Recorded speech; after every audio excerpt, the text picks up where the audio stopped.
We have made it. Nebraska football spring practice has officially begun. So in today's video, I'm going to go over my first annual Nebraska spring practice mega show, every single storyline that I'm looking out for over the next couple weeks, the players I have my eyes on, the coaches I have my eyes on, the players who might get cut, the players who might break out, some nuggets that I have not shared until now, and so much more. This is going to be a long, jam-packed video. You're going to want to stick around for the entirety. But before I get into that, hey, hit that like button. It really helps me out. Hey, hit that like button if you're as fired up about spring ball, because I know I am. And hey, if you support what I'm doing here and you're a daily die-hard Husker football fan, please hit that subscribe button. And I post every single day. I give you spring ball updates almost every single day. So if you want to stay in tune with your favorite team, this is the place to be this offseason. Join this family. Hit that subscribe button. Thank you so much.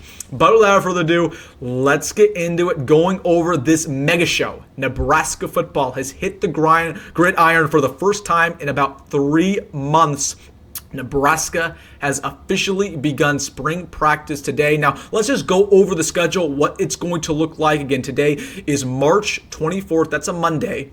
For the next 5 weeks, Nebraska will be practicing pretty much every single day throughout the week, and then they'll end their weeks with a scrimmage on Saturday. Not this week, not next week, but likely on week 3, week 4, and week 5, they'll end with a scrimmage. And then, of course, normally they'd end with a spring game. That's not happening this year. They'll have Husker games. We'll get into that as the video progresses, what that's going to look like. But that's the schedule. Again, just basically 5 weeks of practicing, and then we'll get into the summer months, and then fall ball, of course, in late July. So the first thing I want to talk about before we get into this loaded video is the approach of this team going into spring ball. Now, Matt Rhule said something that I thought was really, really interesting the other day. He said that, in year 1 and year 2, his approach in spring ball for Nebraska was purely competition. Okay, he was focused on, finding the best player at every position, who was balling out, who was going to start, who was going to be in that 2 deep, and that was fine. Okay, and when you get to a program, that's going to be your mindset, because you just want to find guys who you can, you build your program around. But he said that in year 3 for Nebraska, he's changed that mindset. There's still going to be competition. There's still a lot of positional battles, and we'll get into that. But he's more so focused on excellence this year. Okay, and what I mean by excellence is situational football. He said that specifically, that we're focusing on situational football, that when the game gets tight, when we get to the fall, when we're playing teams like Iowa and Wisconsin, whatever, when the game gets tight, how can we put our best foot forward and win that football game? Because that starts in the spring. That starts in the summer months. That starts in fall ball. That starts every time you hit the practice gridiron. Okay, practicing situational football moments. He said that is the focus this spring. That when we get in these uncomfortable situations, we're going to be comfortable and we're going to come out on top. That should get you fired up as a Nebraska fan. So that's the number one thing I'm looking out for in spring practice. How can these guys feel more comfortable when they're wearing a Nebraska uniform on Saturday? When it's a fourth quarter game, it's tight, it's down to the wire, you might have not played your best game so far, but how can you still have confidence in your brothers and your coaching staff that you're going to get it done? That's something that I'm looking out for. So that's the first focus of spring ball that's been different. Matt Rhule said that's the different focus. It's usually about competition. This year it's about excellence at every single phase of the football game. Let's talk about the positional battles. I'm just going to go over every single position, the outlook on spring practice, what we're looking out for. Let's start off with the quarterbacks. Now, for the first time in what feels like a long time, Nebraska does not have a quarterback one battle in spring practice. Of course, last year, Heinrich Hoiberg and Rhule were battling it out. Dylan was not named the starting quarterback until August. Okay, in 2023, Jeff Sims was battling it out with, Chuba Purdy, and Hoiberg, I guess, was on the roster still. And then I guess, in 2022, Casey Thompson was still there, and, you had a couple other guys battling. So, we just haven't had a incumbent starting quarterback since Adrian Martinez, pretty much. So it feels good that Rhule is our guy, that there's no battle. But that doesn't mean he can't continue to develop, right? And in my opinion, Matt Rhule needs to kind of push a battle here. Say, hey, Marcus DeVille is a really good player. He might be coming for your job, Dylan. Or Jalen Gramstead, he's a veteran. He might be coming for your job, Dylan. So the first thing I'm looking out for is, although Dylan's, yes, he's the starting quarterback, can he continue to develop? Because he wasn't good as a true freshman. Okay? He wasn't good.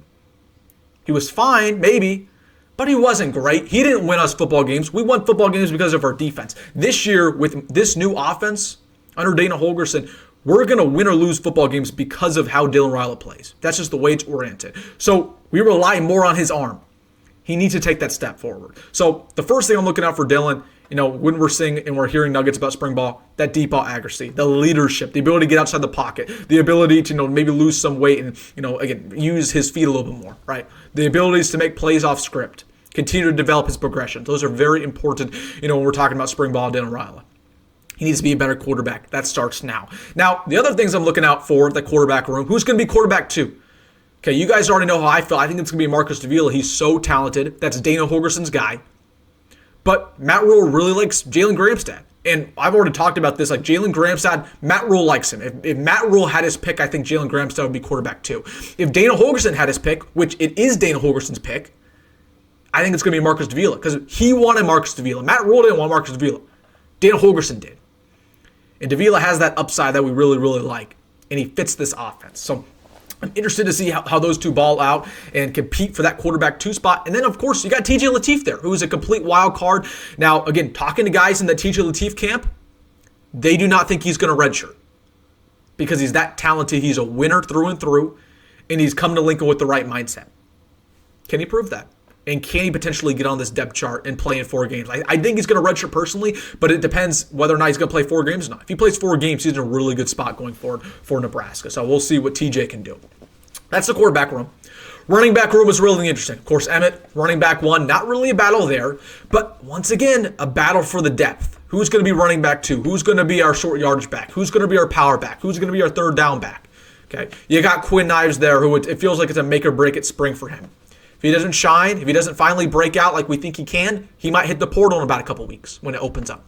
You have Mekhi Nelson on there, who the staff really, really likes. He can do pretty much everything as a third down back and catch footballs. He's big. He can lay the boom on you. He also has some good speed on him, but he's raw.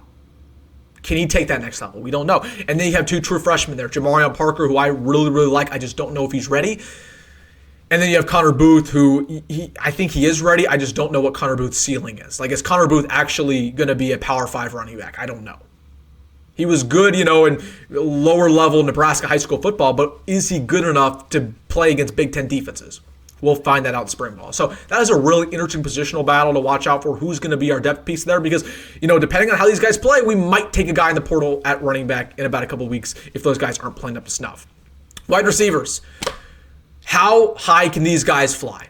How good is Dane Key really? How good is Isaiah Hunter really? I mean, this is a phenomenal wide receiver room on paper. But it feels like every single year we have a great receiver room on paper. Last year it was great. Jamal Banks, Isaiah Nayor, Ja'Cory Barney, Malachi Coleman, Jalen Lloyd. We thought we had a stacked room, and it turned out to be one of the worst rooms in the Big Ten. It feels like that's the same way every year. On paper it's talented and doesn't prove that way. Can this year finally change that narrative and say, hey, while we look good on paper, we're also going to play well on film, okay? Can Dane Key develop his game to be a top 10 receiver, top 5 receiver in the country? Can Ja'Cory Barney take that next step to also be a top 10 receiver in the country? I think he can. Can Isaiah Hunter be that guy we know he can potentially, as a slot receiver or wide receiver Z and continue to develop his abilities? Can Hartley Gilmore, we know how athletically gifted he is. Can he continue to lock in, learn the playbook, be completely engrossed in the team, and get on the field? Can Demetrius Bell rehab and potentially get back by the end of spring ball? We will see. A lot of storylines there. And, you look at some depth pieces. It's a make or break at spring for a lot of depth pieces at the wide receiver room. You got Janai Rabat. What's going to happen with Janai Rabat? He might transfer out. You got, again, some younger guys like Keelan Smith, like Quinn Clark. I don't know how they fit this offense. And then you got some true freshmen in there. Isaiah Mosey, who I'm high on. Cortez Mills has been shining in winter conditioning. Can those guys potentially be in the mix and not redshirt? It all starts now. But it's a very, very loaded receiver room. Tight ends. The only thing I'm looking out for is can Heinrich Haarberg actually be a contributor and continue to put on weight? I don't know. We will see there. And Luke Lindenmeyer, I think, is going to start there at tight end for the majority of the spring. O-line's interesting. And I'm particularly looking at some of these younger players. Can Gibson Pyle take that next step? Can Present Tomoa take that next step? Can Grant Bricks take that next step? There's a lot of guys there. Okay, there's a lot of Jags, and if you know what Jag does mean, it means just a guy. They're just a guy, basically meaning nothing special. Okay, Sam Sledge is a Jag. Brock Knudsen is a Jag. You got Grant Seagram, Jag. Jacob Brandt, Jag. Those are just a guy. Can they take that step to go from a Jag to be a guy in the 2 deep? We'll see. We've heard some good things about Brock Knudsen, heard some good things about Sam Sledge. Can they start? Because they're going to get a lot of opportunities with a lot of these older guys being out for spring ball, like a Turner Corcoran, like a Henry Letufsky, like a Teddy Prohaska. All those guys are out for spring ball. So some of these younger guys are going to be forced to step up. Can they show up? We'll see. We'll see. D-line. Can these young talented players really break out? Because I feel good about some of the core players like a Elijah Judy, like a Cameron Lenhart, like a Riley Van Poppel. I know what those guys are though. Those guys aren't incredibly talented. They're just solid. They're just solid. But can some of these younger, super athletically gifted guys like a Williams Winery, like a Keona Davis, can they take that next step? Even a David Hofkin, that freak German who is learning how to play football. Is he going to really shine? We don't know. We have talent on this D-line, but I feel like the talent's buried. The guys who are starting right now they're fine. They're solid contributors, but you want some of these younger athletic freaks to really shine and really make a name for themselves. Linebacker core. I'm really just focused on Marquez Watson-Trent continuing to break out. Solidify that spot for himself. Vincent Shavers continuing to be a really, really good player. Deshaun McCullough continue to be a leader. I feel really good about this linebacker room. I got no worries. Now, there are some younger pieces I'm concerned about. Like, I don't love the young depth there. Like Maverick Noonan, Dylan Rogers, big spring for them. Can they finally shine? We don't know. But it's going to be very, very interesting to see. Last thing I want to talk about the positions, and you already know what this is, the DBs. Because this is the biggest positional battle. This is the biggest thing that every Nebraska fan should be looking out for, because this is where all the cuts are going to be made. This is where there's so many unknowns in the depth chart. What's going on in the DB room? Malcolm Hartzog is a guy who has a huge spring ball ahead of him. Is Malcolm Hartzog going to be here in 2 months? Because if I'm Malcolm Hartzog and I'm sitting here at the end of April and I'm not on that 2 deep or I'm not starting, I might say, hey, I'm going elsewhere because I'm going to start somewhere else. What's going on with him? You got some of these older guys like Marcus Buford. Where is he going to start? You feel good about him starting, just where? Is it going to be at corner? Is it going to be at safety once again? Is he going to be our new rover? Who even is going to be our new rover? We have no idea. And that's the beauty of having a new positional coach in Addison Williams. Okay, what about some of these transfers? Andrew Marshall's a big spring. People forget about Andrew Marshall. He's talented, man. He can return kicks too. What's going to happen there with Andrew Marshall? Jameer Khan's out, but I like Jameer Khan. You still feel good about him when it comes to fall. Some of these younger guys, Mario Buford, Larry Tarver, Amari Sanders, a lot of Jags, just guys. Can they take that next step and finally get on the depth chart like we expect them to? Donovan Jones, same deal there. Very, very interesting to see what happens with the DBs because, again, there's going to be guys who potentially get cut there. I have my eyes out for guys like Rex Guthrie, Braylon Prude, Evan Taylor, Preston Okafor. Those guys aren't, the top 10, top 15 DBs. They might not be here when we get to a month. They might move on from the program. So those are that's talking about pretty much every positional battle. Now, let's just talk about specifically the breakout players that I'm really looking out for, the guys I'm really locked in on. Again, specifically just going back to the running backs, Jamarian Parker. Can Jamarian Parker break out to be our running back too and play as a true freshman? Because I think he's so much more athletically gifted than any other running back in that room besides Emmett. Really, really want Jamarian Parker to break out. At the wide receiver room, Hartley Gilmore. Once again, super athletically gifted. Can he completely lock in with the program? I thought it was interesting. I was watching Husker Online, shout out to Husker Online, and I thought something was really disrespectful. Shout out to Steven Sipple, love his work, no disrespect at him, but he ranked Nebraska's wide receivers on the top 4. Dane Key number 1, got no problems with that. And Isaiah Hunter number 2, cool. And then he put Hartley Gilmore number 3, and he put Ja'Cory Barney number 4. Now, allow me to go in a little bit of a rant here, but Ja'Cory Barney, man, is so criminally underrated. Why does the Nebraska media not respect Ja'Cory Barney more? He had 55 receptions as a true freshman, and Steven Sipple put him 4th. He put Hartley Gilmore above Ja'Cory Barney, who was one of the best true freshman receivers in the country, not named Jeremiah Smith or Ryan Williams. Let me remind you that Hartley Gilmore has 6 career catches. Now, Isaiah Hunter, who he put number 2, had 40 career receptions. Ja'Cory Barney in 1 year with subpar quarterback play had 55. Okay. And I like Hartley Gilmore. I think we just talked about him. He's super athletically gifted. But I'm looking at Ja'Cory Barney. Can he prove some of these doubters wrong? Because I think there's a lot of disrespect. Everybody likes to focus on the transfers. We don't like to focus on the stuff that we bring back. Ja'Cory Barney's so good, man. He's so good. He might just be the best receiver on this roster, even better than Dane Key. Looking at the offensive line, I'm looking at two guys, Grant Bricks and President Tamoa, both guards in my opinion. Can one of those guys start this year? Starts now. On the defensive line, we kind of already talked about him, Williams Nwaneri. Deshaun McCullough said the other day that he could be a future first-round NFL draft pick. That's high praise. We've heard that since he got to Lincoln. Can Williams Nwaneri get on this 2 deep? Very, very important. Because if he doesn't get on the 2 deep in spring, he's not going to get on the 2 deep in the fall. Linebacker room, who can hang on here? Is Dylan Rogers finally going to break out? We'll see. And then DBs, my man Larry Tarver. I want Larry Tarver to start. I'm looking out for Larry Tarver. That's the main guy there. And then last thing I need to mention here, what's going on with special teams kick returning situation? Who's going to be our kick returner? I'll give you a couple names. Jacory Barney, I think, should be able to return kicks and punts. Andrew Marshall should be able to return kicks and punts. Hurley Gilmore should be able to return kicks and punts. I think that, you could put a guy back there. It's tough. I think you could put Isaiah Mosey back there and have a lot of success. Emmett Johnson's been back there from time to time. You're not going to do that anymore with him being our feature back. And then other than that, man, I don't know. Could put Tanner Turk back there. Maybe Tanner Turk super athletically gifted, but that's going to be another battle. Like, what's going to happen there at kick return or punt return? Because we need a dynamic return. We can't just have another fair catch guy like we've had over the last million years, whether that's an Oliver Martin, whether that's, who did we have last year? Isaiah Garcia Castaneda. We can't do that again.